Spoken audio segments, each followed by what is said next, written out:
Hey there beauties, it's your girl Kristen here. I'm a licensed esthetician, an educator, mentor, a YouTuber, and a mom. Thank you so much for tuning into this episode. And if you're new here, be sure to hit that subscribe button, especially if you're also an esthetician.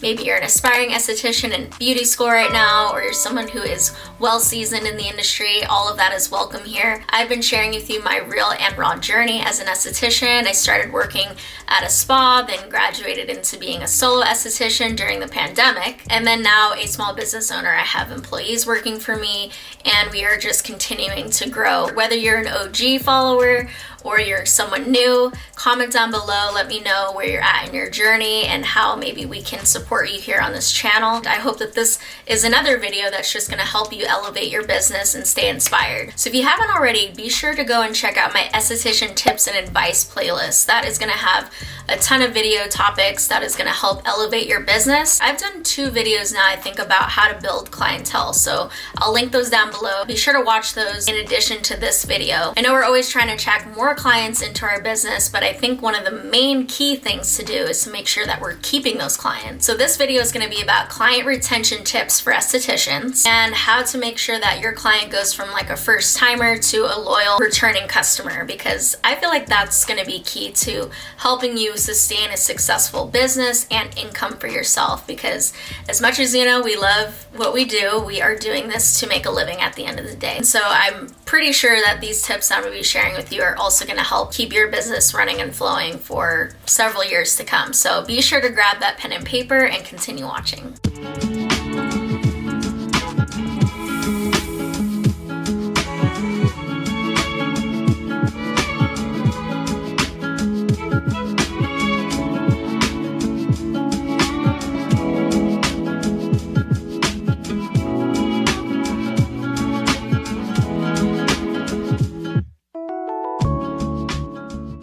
Thank you for continuing to watch this video. I'm excited to share these tips with you.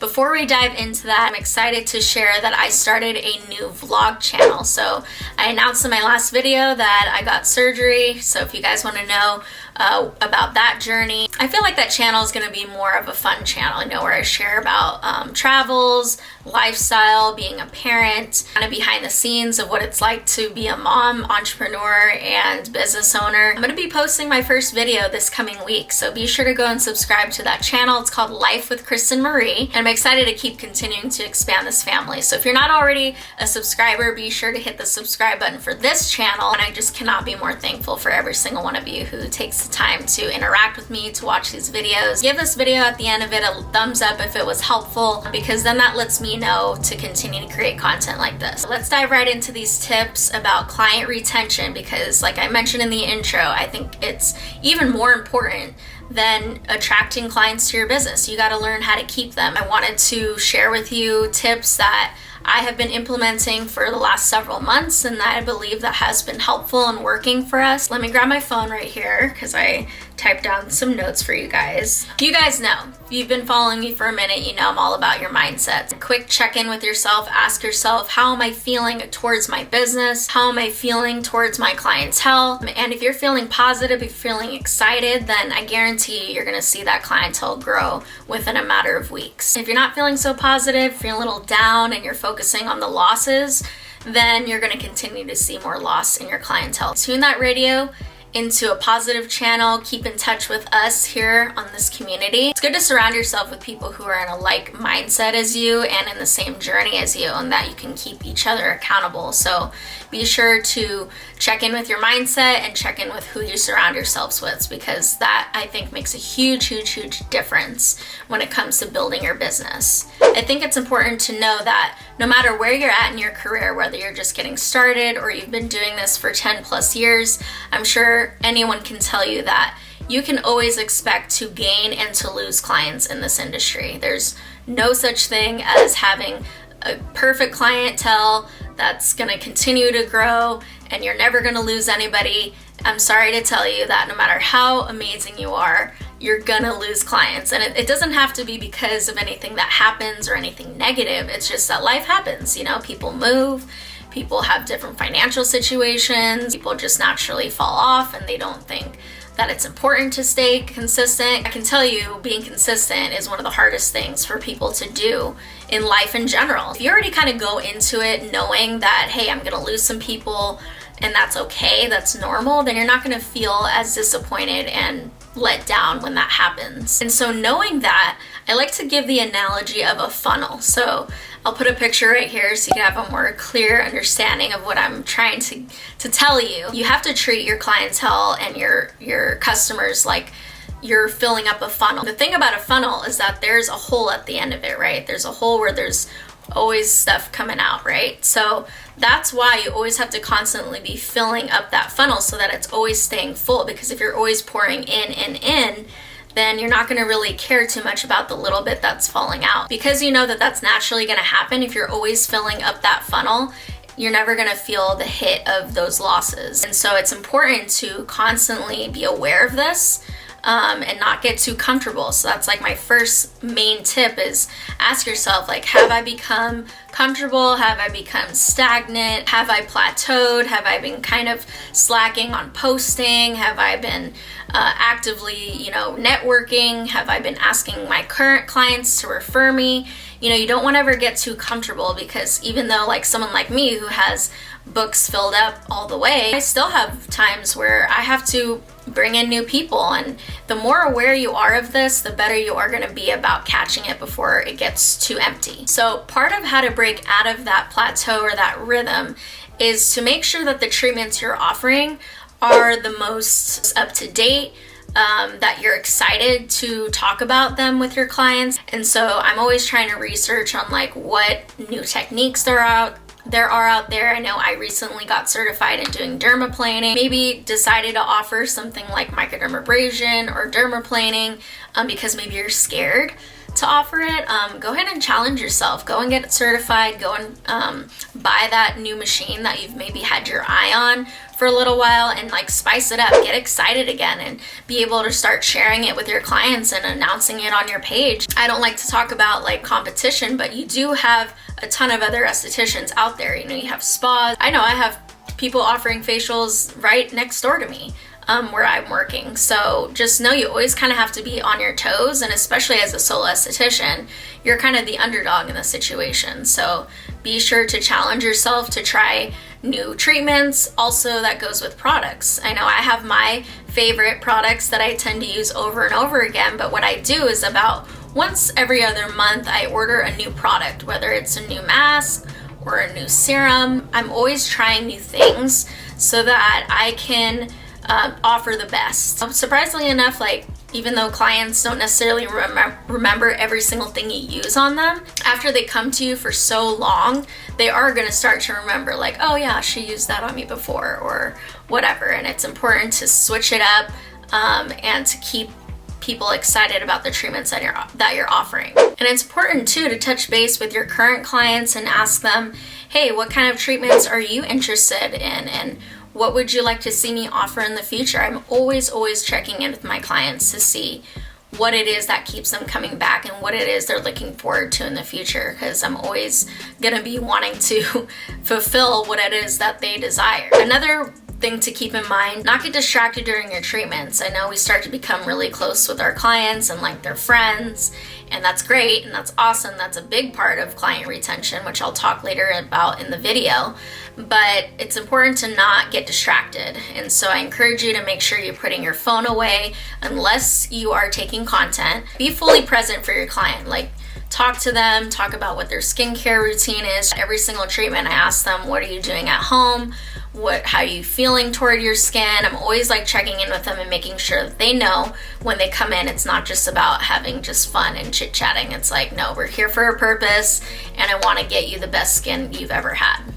So going into my next point, I think it's really important to always be open to feedback. So I mentioned getting feedback from your current clients, and that's very important, but also getting feedback from clients that maybe didn't return.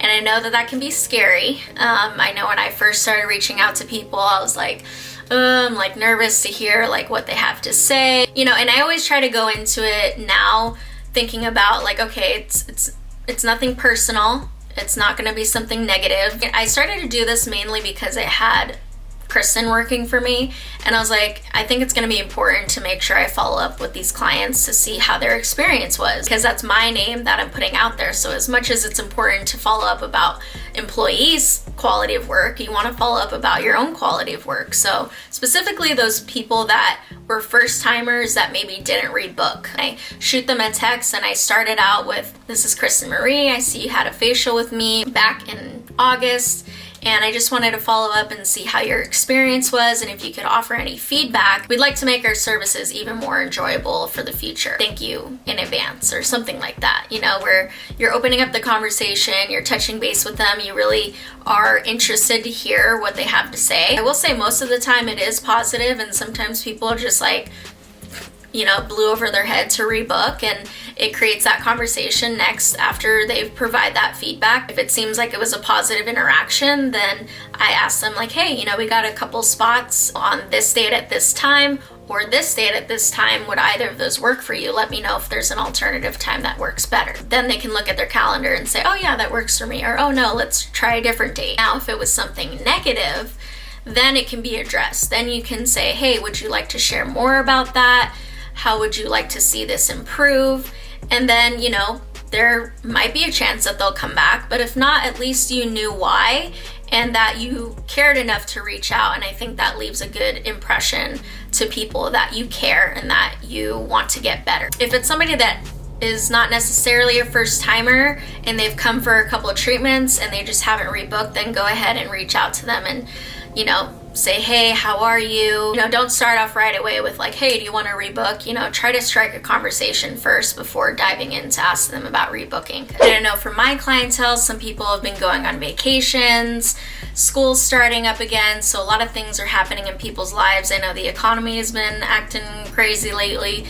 So there's all these reasons that maybe people like haven't rebooked, or they forgot to, or they have other priorities. And so like I said, knowing that even the people that have been coming to you for a year plus, there's always a possibility that they could fall off. It's important to touch base with them, but also to not harass them, okay? Like, it's important to follow up, but you don't want to text them over and over and over again and annoy them either. So be sure to, you know, check in with them, see how they're doing. Don't assume that it's because they didn't want to come back, because people just need that gentle reminder to rebook, and it works sometimes. And sometimes, you know, they're not ready or they don't reply, and that's okay too. You just have to continue to move forward. And my last point is going to be about building solid relationships with your clients. Like I mentioned earlier, it's great that we can build these friendships, move past being just esthetician and client. I know I've had a handful of clients of mine that I have seen outside of the treatment room and I've built these great relationships with. But there's also people that maybe you don't necessarily want to be friends with, but you still have to remain professional and friendly with everybody. Sometimes you have people coming into your door that are in different walks of life, different ages, different backgrounds, and you have to be able to somehow relate to everybody. So I encourage you to keep your space very neutral when it comes to your conversation. I would try to maybe avoid talking about, like, you know, politics and religion and things that are kind of like touchy subjects. I really try to stay away from those topics, and I talk about my client. I ask them about what's going on in their life, and I've just naturally been really good at networking in the past, but I understand there's some people out there that aren't necessarily natural at making those connections. So if you're someone who maybe doesn't necessarily remember too easily things about people, and especially as your clientele grows, you're not going to remember every single thing about every single person. So if it helps you,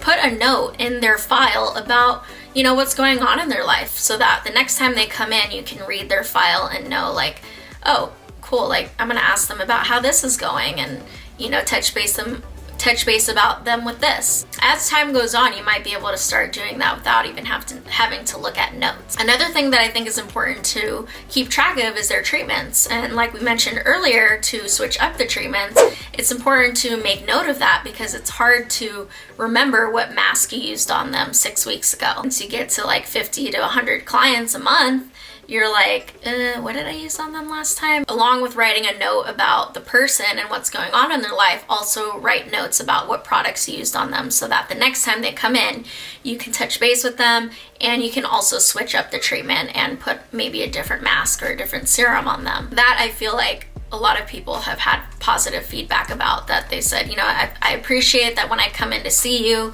you're prepared, you know what we've done, you know what we're doing moving forward. So it's important to be prepared and planned when it comes to this. As fun as it is, you also want to be organized with it. So I'm gonna wrap up the video now. As you can hear, probably my voice is a little shot. It's been this way since I had surgery, so sorry about it being a little more raspy in this video. Anyways, go ahead and make sure you subscribe to my vlog channel, and you go and subscribe to this channel if you're not already. Hit that like button if this video is helpful, and shoot any questions you have down below, maybe topics you want to hear about in the future, or questions on top of this topic. As always, I'll see you guys back here next week on Monday for a new one, and happy Labor Day. I love you, stay safe, and I'll see you then. Bye.